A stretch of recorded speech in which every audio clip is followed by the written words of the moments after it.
Hello everyone, स्वागत है आपका यूपीएससी मास्टरमाइंड करंट अफेयर्स में। आज हम जून 1 करंट अफेयर्स के अत्यंत महत्वपूर्ण मेंस प्रश्नों को समझेंगे। ये प्रश्न केवल यूपीएससी मेंस के लिए ही नहीं बल्कि इंटरव्यू और निबंध के लिए भी महत्वपूर्ण हैं। इस वीडियो में हम केवल उत्तर याद नहीं करेंगे बल्कि ये समझेंगे कि परीक्षा में इन विषयों का महत्व क्या है और इनके विभिन्न आयाम क्या हैं। तो आइए शुरुआत करते हैं। प्रश्न 1। भारत में संसदीय विशेषाधिकारों का संहिताकरण विद्यार्थियों, संसदीय विशेषाधिकार लोकतंत्र की रीढ़ माने जाते हैं। इनका उद्देश्य संसद और उसके सदस्यों को स्वतंत्र रूप से कार्य करने की सुविधा देना है, ताकि कानून निर्माण और लोकतांत्रिक बहस बिना किसी बाहरी दबाव के हो सके। लेकिन समय समय पर यह प्रश्न उठता रहा है कि क्या इन विशेषाधिकारों का संहिताकरण किया जाना चाहिए। समर्थकों का मानना है कि इससे पारदर्शिता बढ़ेगी, अस्पष्टता कम होगी और नागरिकों के अधिकारों की बेहतर सुरक्षा होगी। दूसरी ओर आलोचकों का तर्क है कि अत्यधिक संहिताकरण संसद की स्वायत्तता को सीमित कर सकता है। यूपीएससी दृष्टिकोण से सबसे संतुलित निष्कर्ष यही है कि प्रमुख विशेषाधिकारों का आंशिक संहिताकरण किया जाए और संसद की स्वतंत्रता भी सुरक्षित रखी जाए। प्रश्न 2। अनुच्छेद 324 और निर्वाचन आयोग की शक्ति। अनुच्छेद 324 भारतीय लोकतंत्र का एक अत्यंत महत्वपूर्ण प्रावधान है। ये चुनाव आयोग को चुनावों के अधीक्षण, निर्देशन और नियंत्रण की शक्ति प्रदान करता है। इसी शक्ति के अंतर्गत चुनाव आयोग चुनाव अवधि में अधिकारियों के स्थानांतरण जैसे निर्णय भी ले सकता है। इसका उद्देश्य चुनावी निष्पक्षता सुनिश्चित करना है। हालांकि कुछ लोग इसे संघीय ढांचे से जुड़ी चिंता के रूप में भी देखते हैं, क्योंकि प्रशासनिक अधिकारी राज्यों के अधीन कार्य करते हैं। यूपीएससी के लिए याद रखने योग्य बात यह है कि चुनावी अखंडता और सहकारी संघवाद दोनों के बीच संतुलन आवश्यक है। प्रश्न 3। हेट स्पीच और भारत का कानूनी ढांचा। हेट स्पीच आज के डिजिटल युग की एक गंभीर चुनौती है। ये केवल अभिव्यक्ति का प्रश्न नहीं बल्कि सामाजिक सद्भाव, सार्वजनिक व्यवस्था और संवैधानिक मूल्यों से भी जुड़ा हुआ विषय है। भारत में अनुच्छेद 19(2) के अंतर्गत अभिव्यक्ति की स्वतंत्रता पर युक्तिसंगत प्रतिबंधों का प्रावधान है। भारतीय न्याय संहिता और अन्य कानून भी घृणा फैलाने वाले वक्तव्यों पर नियंत्रण का प्रयास करते हैं। लेकिन सबसे बड़ी चुनौती हेट स्पीच की स्पष्ट कानूनी परिभाषा का अभाव है। यही कारण है कि यह विषय अक्सर न्यायपालिका, सरकार और नागरिक स्वतंत्रताओं के बीच बहस का विषय बनता है। प्रश्न 4। प्रधानमंत्री मुद्रा योजना। प्रधानमंत्री मुद्रा योजना का उद्देश्य सूक्ष्म और लघु उद्यमों को ऋण उपलब्ध कराना है। इस योजना ने लाखों छोटे उद्यमियों को औपचारिक बैंकिंग व्यवस्था से जोड़ने में मदद की है। विशेष रूप से महिला उद्यमिता और ग्रामीण स्वरोजगार को बढ़ावा मिला है। हालांकि चुनौतियां भी मौजूद हैं। कई मामलों में ऋण राशि सीमित होती है और व्यवसाय विस्तार के लिए अतिरिक्त सहायता की आवश्यकता होती है। इसलिए केवल ऋण देना पर्याप्त नहीं है, बल्कि कौशल विकास और बाजार तक पहुंच भी आवश्यक है। प्रश्न 5। वन हेल्थ अप्रोच का महत्व। विद्यार्थियों, कोविड-19 महामारी के बाद वन हेल्थ अप्रोच का महत्व और अधिक बढ़ गया है। यह अवधारणा कहती है कि मानव स्वास्थ्य, पशु स्वास्थ्य और पर्यावरणीय स्वास्थ्य एक दूसरे से जुड़े हुए हैं। जूनोटिक रोग, एंटीमाइक्रोबियल रेजिस्टेंस और जलवायु परिवर्तन जैसी चुनौतियां इसी संबंध को स्पष्ट करती हैं। वन हेल्थ अप्रोच के माध्यम से रोगों की प्रारंभिक पहचान, बेहतर निगरानी और प्रभावी महामारी प्रबंधन संभव हो सकता है। प्रश्न 6। डिजिटल पायरेसी और डिजिटल अर्थव्यवस्था। डिजिटल पायरेसी का अर्थ है किसी डिजिटल सामग्री की अनधिकृत प्रतिलिपि बनाना या उसका वितरण करना। ये केवल कॉपीराइट का उल्लंघन नहीं बल्कि आर्थिक विकास के लिए भी चुनौती है। इससे रचनाकारों की आय प्रभावित होती है, निवेश कम हो सकता है और सरकार को राजस्व का नुकसान होता है। डिजिटल अर्थव्यवस्था के विस्तार के साथ इस समस्या का महत्व और बढ़ गया है। इसलिए मजबूत साइबर कानून और जनजागरूकता दोनों आवश्यक हैं। प्रश्न 7। कल्याणोन्मुखी बनाम विकासोन्मुखी शासन। यह विषय यूपीएससी के सबसे महत्वपूर्ण शासन संबंधी विषयों में से एक है। कल्याणोन्मुखी शासन का उद्देश्य सामाजिक सुरक्षा और गरीबी उन्मूलन है। वहीं विकासोन्मुखी शासन आर्थिक वृद्धि और रोजगार सृजन पर केंद्रित होता है। सफल शासन वही माना जाता है जो दोनों के बीच संतुलन स्थापित कर सके। प्रधानमंत्री आवास योजना और मुद्रा योजना इसी संतुलन के अच्छे उदाहरण हैं। प्रश्न 8। राजनीतिक वित्तपोषण सुधार। लोकतंत्र में चुनावों की विश्वसनीयता काफी हद तक राजनीतिक वित्तपोषण की पारदर्शिता पर निर्भर करती है।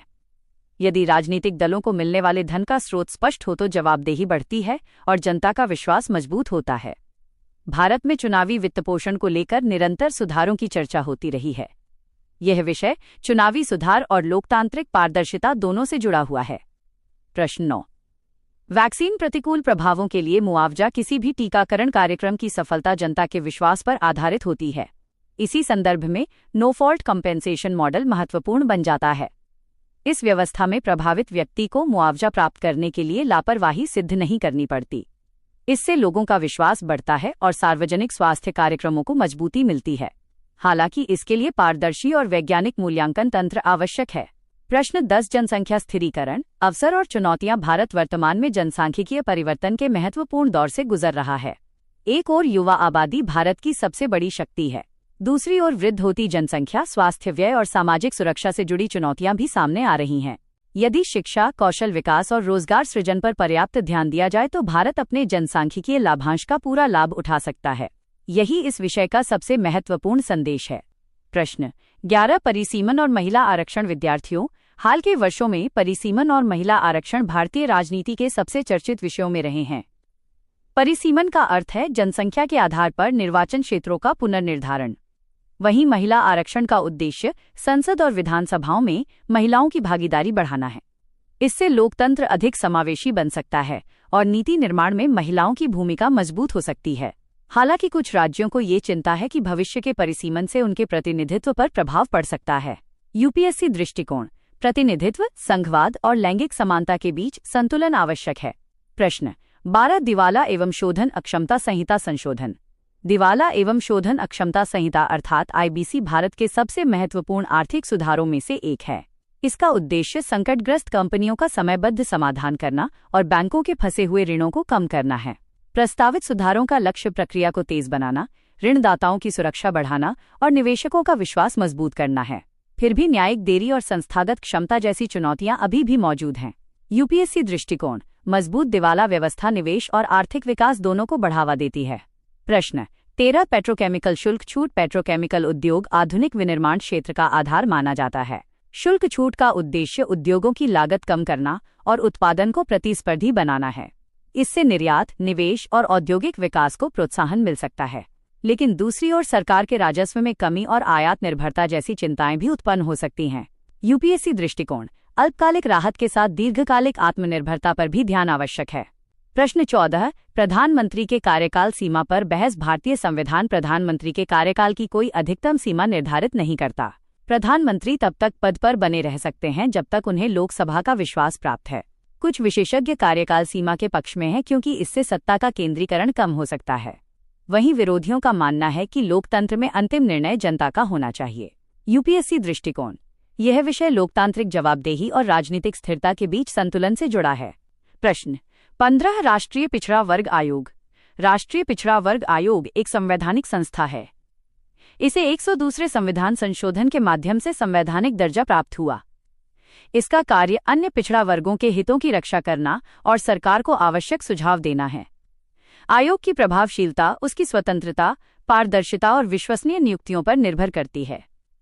यूपीएससी दृष्टिकोण, संवैधानिक संस्थाओं की मजबूती सुशासन की आधारशिला है। प्रश्न 16 किशोर मानसिक स्वास्थ्य संकट। भारत में किशोर मानसिक स्वास्थ्य एक तेजी से उभरती हुई चुनौती बन चुका है। शैक्षणिक दबाव, सोशल मीडिया, पारिवारिक तनाव और नशे की बढ़ती प्रवृत्ति इसके प्रमुख कारण हैं। इसके परिणाम स्वरूप चिंता, अवसाद और आत्महानि जैसी समस्याएं बढ़ सकती हैं। सरकार द्वारा टेलीमानस और राष्ट्रीय मानसिक स्वास्थ्य कार्यक्रम जैसी पहलें चलाई जा रही हैं। यूपीएससी दृष्टिकोण, रोकथाम, जागरूकता और सुलभ परामर्श सेवाएं सबसे महत्वपूर्ण हैं। प्रश्न 17 लैंगिक समानता पर भारत की प्रगति। लैंगिक समानता सतत विकास लक्ष्य 5 का मुख्य उद्देश्य है। भारत ने महिला शिक्षा, मातृ स्वास्थ्य और वित्तीय समावेशन के क्षेत्र में उल्लेखनीय प्रगति की है। लेकिन महिला श्रम भागीदारी, वेतन अंतर और महिलाओं के विरुद्ध हिंसा जैसी चुनौतियां अभी भी मौजूद हैं। बेटी बचाओ, बेटी पढ़ाओ और मिशन शक्ति जैसी योजनाएं इसी दिशा में महत्वपूर्ण कदम हैं।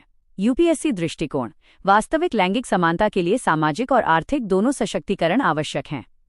प्रश्न 18 वैक्सीन प्रतिकूल प्रभावों के लिए नो फॉल्ट मुआवजा व्यवस्था। नो फॉल्ट मुआवजा व्यवस्था का अर्थ है कि प्रभावित व्यक्ति को मुआवजा पाने के लिए लापरवाही सिद्ध नहीं करनी होगी। इससे पीड़ितों को शीघ्र राहत मिलती है और टीकाकरण कार्यक्रमों के प्रति जनता का विश्वास बढ़ता है। हालांकि इसके लिए पारदर्शी मूल्यांकन प्रणाली और पर्याप्त वित्तीय संसाधनों की आवश्यकता होती है। यूपीएससी दृष्टिकोण, व्यक्तिगत अधिकार और सार्वजनिक स्वास्थ्य दोनों के बीच संतुलन आवश्यक है। प्रश्न 19 भारत में चुनावी सुधार। भारत विश्व का सबसे बड़ा लोकतंत्र है, इसलिए चुनावी सुधार लोकतांत्रिक गुणवत्ता को मजबूत करने के लिए अत्यंत महत्वपूर्ण है।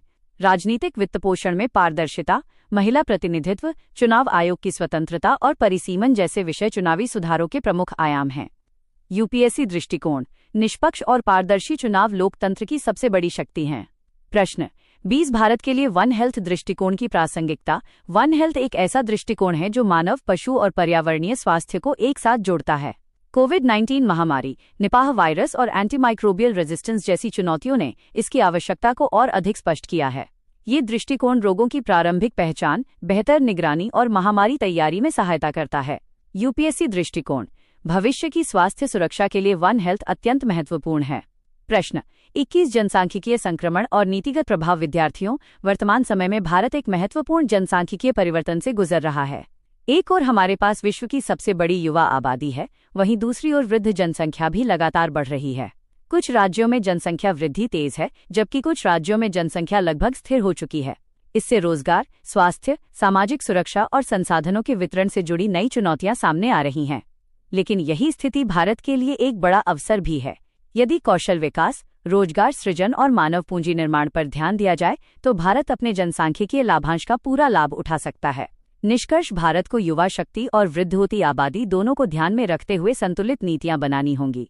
प्रश्न 22 कल्याणकारी योजनाएं और सतत विकास। कल्याणकारी योजनाएं केवल सहायता प्रदान करने के लिए नहीं होती, बल्कि सामाजिक परिवर्तन का माध्यम भी होती हैं। प्रधानमंत्री आवास योजना ग्रामीण और प्रधानमंत्री मुद्रा योजना इसके अच्छे उदाहरण हैं। एक योजना आवास सुरक्षा प्रदान करती है तो दूसरी आर्थिक अवसर उपलब्ध कराती है। इन योजनाओं से गरीबी उन्मूलन, सामाजिक समावेशन और आर्थिक सशक्तिकरण को बढ़ावा मिलता है। लेकिन यदि इन्हें कौशल विकास और रोजगार सृजन से नहीं जोड़ा जाए तो निर्भरता बढ़ने का जोखिम भी रहता है। निष्कर्ष, वास्तविक विकास तब होता है जब कल्याण और उत्पादक अवसर दोनों साथ साथ आगे बढ़ें। प्रश्न 23 डिजिटल गवर्नेंस चुनौतियों पर भारत की प्रतिक्रिया। डिजिटल युग में शासन की प्रकृति तेजी से बदल रही है। डेटा सुरक्षा, fake news, hate speech, cyber अपराध और डिजिटल पायरेसी जैसी चुनौतियां लगातार बढ़ रही हैं। भारत ने डेटा संरक्षण, सूचना प्रौद्योगिकी नियमों और साइबर सुरक्षा उपायों के माध्यम से इन चुनौतियों का समाधान करने का प्रयास किया है। लेकिन डिजिटल साक्षरता, प्रभावी प्रवर्तन और अंतर्राष्ट्रीय सहयोग की आवश्यकता अभी भी बनी हुई है। निष्कर्ष, डिजिटल शासन का भविष्य तकनीकी प्रगति और नागरिक अधिकारों के बीच संतुलन पर निर्भर करेगा। निबंध विशेष विकास बिना समावेशन असमानता पैदा करता है और समावेशन बिना विकास निर्भरता पैदा करता है। विद्यार्थियों, ये विषय आधुनिक शासन की सबसे बड़ी चुनौती को दर्शाता है। यदि आर्थिक विकास हो लेकिन उसके लाभ समाज के सभी वर्गों तक न पहुंचे तो असमानता बढ़ती है। दूसरी ओर यदि केवल सहायता दी जाए और लोगों को अवसर न दिए जाएं तो निर्भरता बढ़ सकती है। भारत ने सामाजिक सुरक्षा योजनाओं के साथ कौशल विकास, डिजिटल इंडिया और बुनियादी ढांचा विकास जैसी पहलों के माध्यम से दोनों के बीच संतुलन स्थापित करने का प्रयास किया है। निष्कर्ष, सतत विकास का वास्तविक मार्ग समावेशी और सशक्तिकारी विकास में निहित है। लोकतंत्र केवल चुनावों से नहीं बल्कि संस्थाओं की विश्वसनीयता से मजबूत होता है। लोकतंत्र में चुनाव आवश्यक हैं, लेकिन केवल चुनाव पर्याप्त नहीं है। लोकतंत्र की वास्तविक शक्ति उन संस्थाओं में निहित होती है जो चुनावों को निष्पक्ष और विश्वसनीय बनाती हैं। निर्वाचन आयोग, नियंत्रक एवं महालेखा परीक्षक, संघ लोक सेवा आयोग तथा अन्य संवैधानिक संस्थाएं लोकतंत्र की मजबूती का आधार हैं। जब संस्थाएं स्वतंत्र, निष्पक्ष और जवाबदेह होती हैं तब जनता का विश्वास बढ़ता है। निष्कर्ष, मजबूत लोकतंत्र के लिए मजबूत संस्थाएं अनिवार्य हैं। अब बात करते हैं कुछ संभावित इंटरव्यू प्रश्नों की। प्रश्न 1, क्या भारत को संसदीय विशेषाधिकारों का संहिताकरण करना चाहिए? हाँ, इससे स्पष्टता और पारदर्शिता बढ़ेगी, लेकिन संसद की स्वायत्तता भी बनी रहनी चाहिए। इसलिए आंशिक संहिताकरण सबसे बेहतर विकल्प है। प्रश्न 2, क्या 2026 के बाद परिसीमन शक्ति संतुलन बदल देगा? हाँ, अधिक जनसंख्या वाले राज्यों का प्रतिनिधित्व बढ़ सकता है, इसलिए संघीय संतुलन और सभी राज्यों की सहमति महत्वपूर्ण होगी। प्रश्न 3, क्या वन हेल्थ भविष्य की स्वास्थ्य सुरक्षा का आधार बन सकता है? हाँ, क्योंकि मानव, पशु और पर्यावरणीय स्वास्थ्य आपस में जुड़े हैं। महामारी और जूनोटिक रोगों से निपटने में ये दृष्टिकोण अत्यंत उपयोगी है। प्रश्न 4, क्या मुद्रा योजना उद्यमी बनाती है या केवल ऋण बढ़ाती है? मुद्रा योजना स्वरोजगार और उद्यमिता को बढ़ावा देती है, लेकिन बेहतर परिणामों के लिए ऋण के साथ कौशल और बाजार सहायता भी आवश्यक है। प्रश्न 5, क्या भारत को स्थायी वैक्सीन मुआवजा कोष बनाना चाहिए? हाँ, इससे जनता का विश्वास बढ़ेगा और प्रभावित व्यक्तियों को शीघ्र राहत मिलेगी। इसके लिए पारदर्शी और वैज्ञानिक व्यवस्था जरूरी है। प्रश्न 6, क्या विकसित क्षेत्रों में जनसंख्या स्थिरीकरण बड़ी चुनौती बन गया है? हाँ, कम जन्म दर और बढ़ती वृद्ध आबादी के कारण श्रम शक्ति और सामाजिक सुरक्षा पर दबाव बढ़ रहा है। प्रश्न 7, क्या प्रधानमंत्री के लिए कार्यकाल सीमा होनी चाहिए? यह बहस का विषय है। समर्थक सत्ता संतुलन की बात करते हैं, जबकि विरोधी मतदाताओं की पसंद को प्राथमिकता देते हैं। वर्तमान में संविधान कोई सीमा निर्धारित नहीं करता। प्रश्न 8, क्या कड़े हेट स्पीच कानून अभिव्यक्ति की स्वतंत्रता के अनुरूप हैं? हाँ, यदि उनका उद्देश्य हिंसा रोकना और सामाजिक सद्भाव बनाए रखना हो। लेकिन स्पष्ट परिभाषा और दुरुपयोग रोकने के उपाय भी जरूरी हैं। यदि आपको ये चर्चा उपयोगी लगी हो तो वीडियो को लाइक करें, अपने मित्रों के साथ शेयर करें और UPSC mastermind current affairs channel को सब्सक्राइब करना न भूलें। धन्यवाद।